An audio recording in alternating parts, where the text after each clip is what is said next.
Hello everyone, today I have this EHEIM clearscape set to build, and my favorite thing about this is it's not your regular 60p size, it's deeper. It's actually 60 by 35 by 35, and I have the perfect hardscape to use this depth, so bear with me.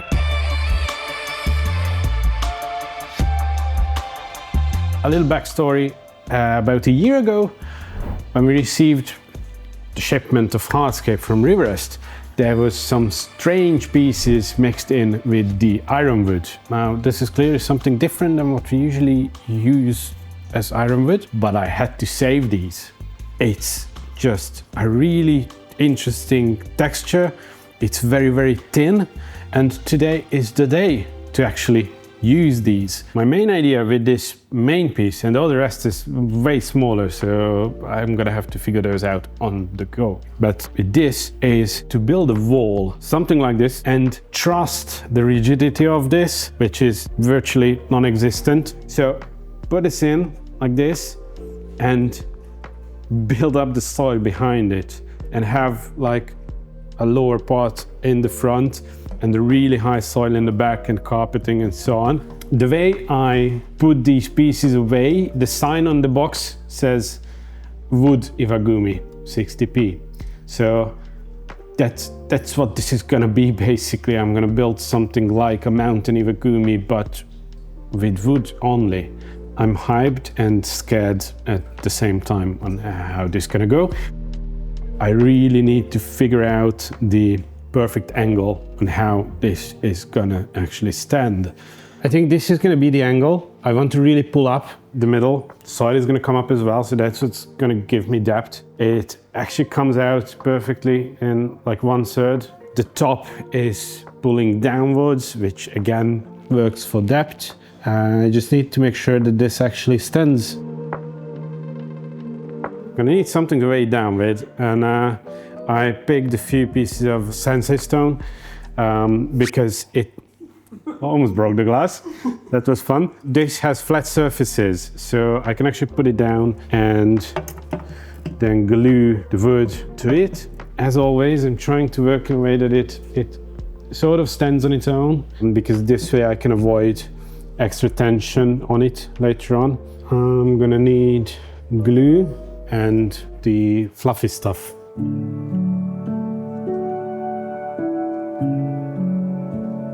Now I need to fix the flexibility of the wood itself. Good, it's not visible from the front.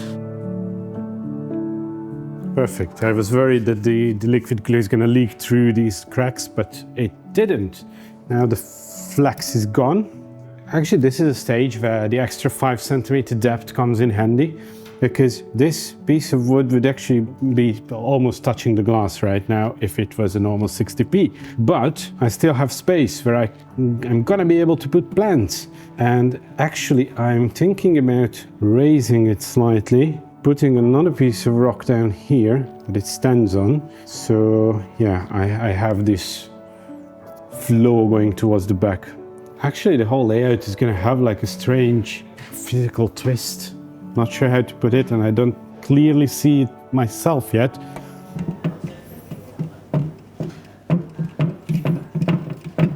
Okay, this seems to be a bit like unstable at the moment, but what I'm going to do, which we never do, and it's very important that I don't forget now, is I'm actually going to pull down a base layer of soil and then put the whole thing on top of it, because I don't want to lose this end of the wood. I don't want that to be covered by soil here in the corner.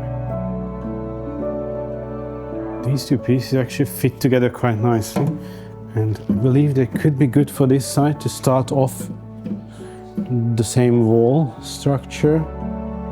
I'm gonna have a rock underneath this as well, obviously, to have it weigh down. If I leave this off, because I'm gonna, obviously, it's gonna sit on top of the soil already. I like how this goes through in between, like a part. I'm gonna have to glue this on because it can't really move forward. I'm actually gonna need a pair of eyes to help me. So I don't actually see where I put the compound. So if you could How do I see? tell me if I'm in the correct place or not. You are. Yeah, go all the way through there. What? I mean, Okay, thank you. Thanks for the help. I was actually thinking about making this side like a continuation of this, but it doesn't work out as I want it to. But just realized that if I put this one here in the back, and I'm gonna have the high soil to put it on top, that way I have 3 layers of hardscape instead of 2. Still some in this. I've asked for the next bottle, but didn't get it, as usual. It's gonna be great, my hand.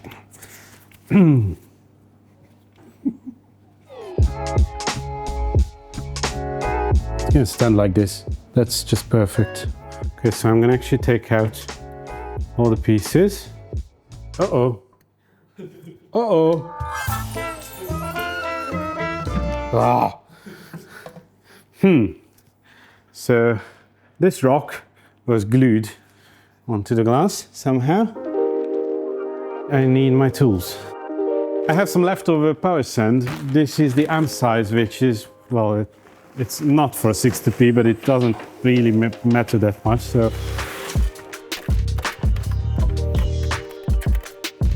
I'm putting in a base layer, and then I'm going to put the hardscape back on top of the Amazonia, finalize its position, and then fill up the rest of the soil. I want about the same level all around the tank to start with, and then I'm going to raise wherever I want to. This one goes back. So I'm pushing it into the soil slightly to get the perfect angle and to make sure that I'm gonna be underwater. Very nice addition to this cabinet from EHEIM. There's a shelf that you can use for checking your height. I have about 2, almost 3 centimeters from the top, so water level is going to be higher than the hardscape, which is the goal, just higher.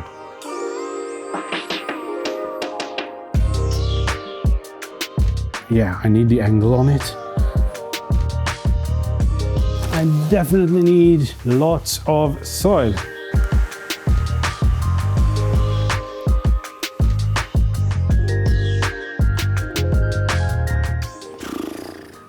If this is going to stand. Soil is quite steep, especially here in the middle. And this one comes on top of the soil in the back, so I need to wait with that. Did I ever mention I hate working with wood? This is so much easier to do with stones. Okay, it's time to plant, so time to make the soil wet.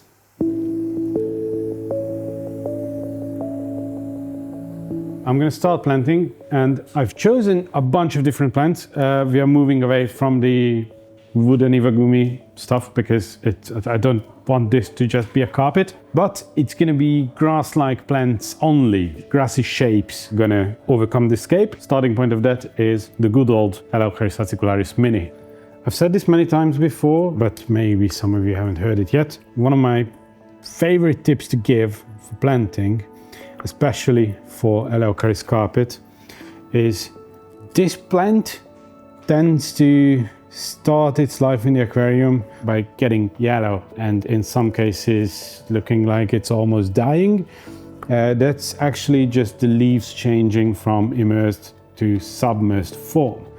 Now, to avoid being freaked out by this effect and knowing exactly if it's just the leaves changing or there is an actual problem, best thing you can do is grab a few of them and plant right beside the glass. So you actually see, you don't want to do this in the front because it's not nice to look at, but on the side it won't be visible normally, but you can actually see the plant inside the soil. If you see root development and that part, then your plant is fine. Doesn't matter how brownish your plant turn, they're gonna come back to life with new leaves. The guys just told me that I should have done this on the other side, because this side of the tank is actually very visible in our gallery, but this is a very good option to educate people in our shop. So it's going to be fine like this. We have actually used this EHEIM clearscape set before. I believe it was Attila who's built in it. I've liked his layout a lot. There's actually a video where I've gone around the whole showroom and rated all our aquariums. And in fact, it wasn't just me, it was some of you guys as well, because our YouTube members were invited to rate our tanks as well. But anyway, go check out the build video of that, because it's completely different from what I'm doing now. It's much more of a classic NA style setup. Some of you guys in the comments of that video highlighted how you don't like the red line on the cabinet that much. Now, to be honest, just having it as it is, I like it. But obviously it's a question of where the cabinet is actually placed and what's around it. The red might be a bit popping off too much. In that case, you can actually flip the doors upside down, so the red line is on the bottom. So there's a small trick for you if this is the only thing holding you back. And if you want to say again that you don't like it, then be careful, EHEIM is watching. There is another feature of the cabinet that I actually like a lot, and I don't think it's such a questionable thing as the red line. It's actually the openings on the side. It has this brush on it that comes in handy because you won't get dust starting to collect within the cabinet. Or if you have the aquarium set up, for example, in your bedroom, and you are very sensitive about any kind of light during the night. In that case, a lot of electronic devices have some lights on them within the cabinet. So through this, the light won't come out. I'm not sure if that was the thinking behind it in any way. I would say probably not. But yeah, I find that quite handy.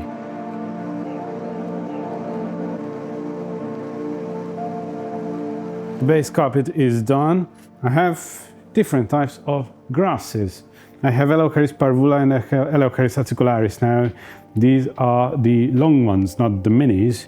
So those are going to come up here on the sides. And I also have Littorella uniflora, which I've used, I don't know, about 10 years ago once. And I have no idea how it's going to look and how it's going to behave. But hey, it's time to try stuff.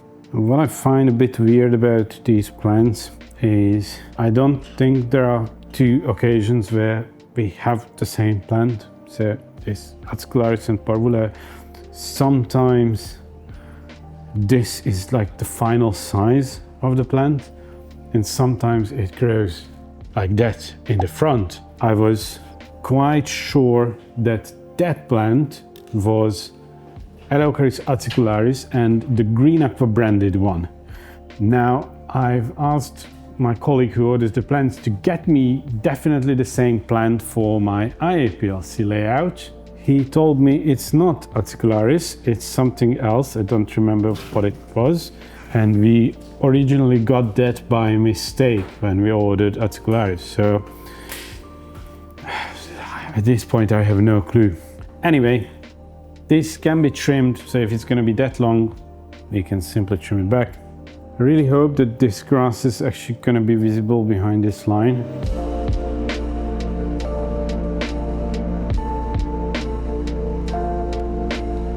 Okay, so the box says it's a front growing plant, the Littorella uniflora, so I guess it won't be very high.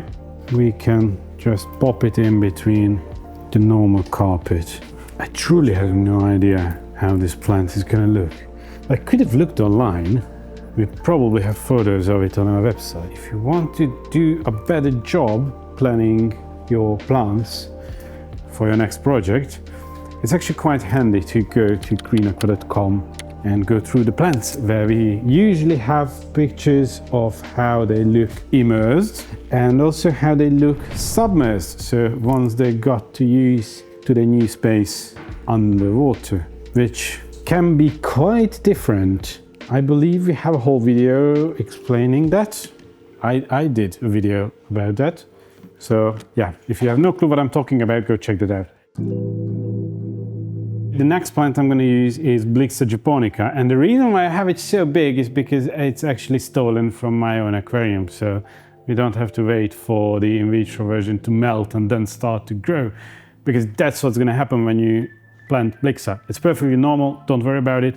90% of the time the whole plant just goes away and then it comes back to life.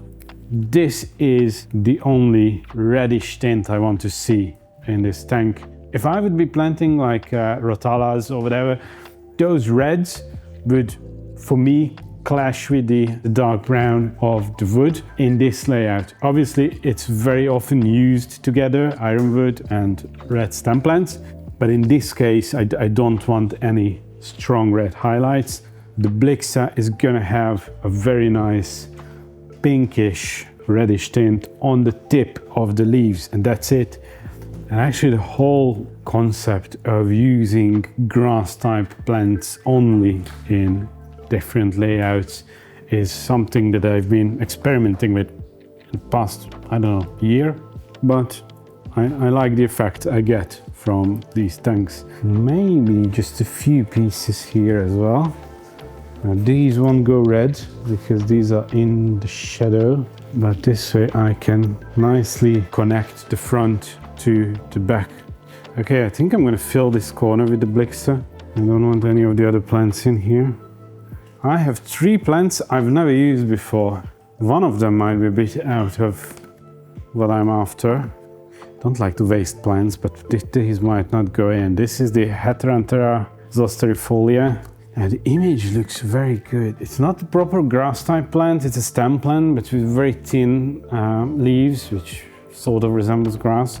Now the other 2 plants I have is Juncus repens, which is a very nice plant and we don't use it at all. I don't know why. Do we have it anywhere in the gallery? I don't think Balazs uses it either. The other one is a new plant from Tropica, which is the Najas guadalupensis, guppy grass, which in most cases you see this plant just thrown into like fish holding tanks in shops. But if you plant it, it's actually quite nice stem plant in the background, which you can grow very, very dense, and it has very, very thin leaves. Okay, so Pami, I'm sorry, but for the Heterantera, I probably won't use that. Okay, this is not the easiest plant to take apart. I'm gonna put the Juncus behind this big piece, so it sticks out.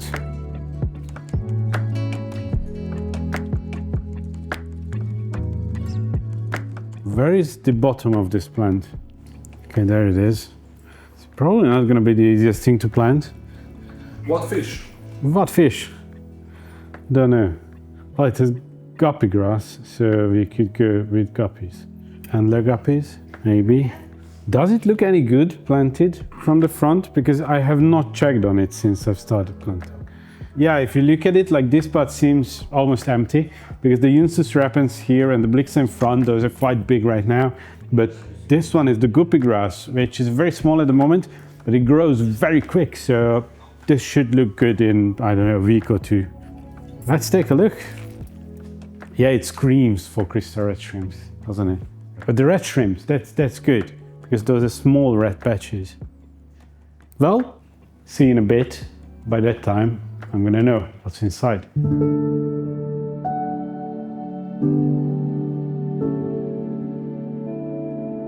Here we are about 3 weeks after the initial setup, and you can see that it's only been 3 weeks. Usually we show you a more dense, more developed carpet because we shoot these final shots 4, 5, 6 weeks after the setup, but you can see that there are some spots where plants are missing. But luckily, I have planted my usual check plants on the side, and I can see that root development is perfect, and obviously I can see it on the carpet itself that it's much more dense than it was on day 1. What we still need to wait for is the coloring, especially on the Blyxa. Here in the front there's none. Here in the back there's slight reddish colors coming up, and also the Juncus repens that's coming to reddish colors. Some of the leaves are already red, so When that comes up much more, it should reach the top of this wood piece. It's going to be perfect. And as for the looks itself, like the effect that I was after, it's coming out perfectly. So you can see the green in between the cracks of the wood.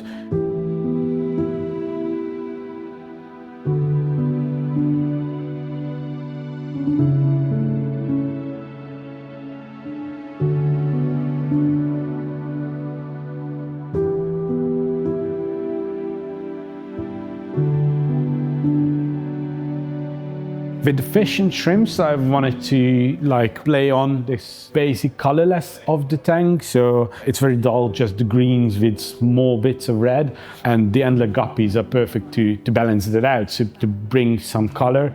And also the sakura shrimps with their red colors. And hey, matches the logo as well. Of course, if you guys are following us on social media, you have already seen the guppies here because we post some behind the scenes stuff. You've seen a photo of us letting these fish in.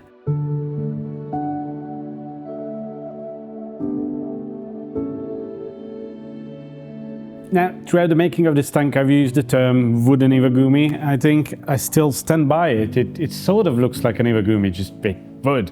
I don't think this should be like a new style. It's not that good, but maybe there's something in it. Maybe in the future we're gonna develop this. Let me know if you like it, if you want this to be a new style or not.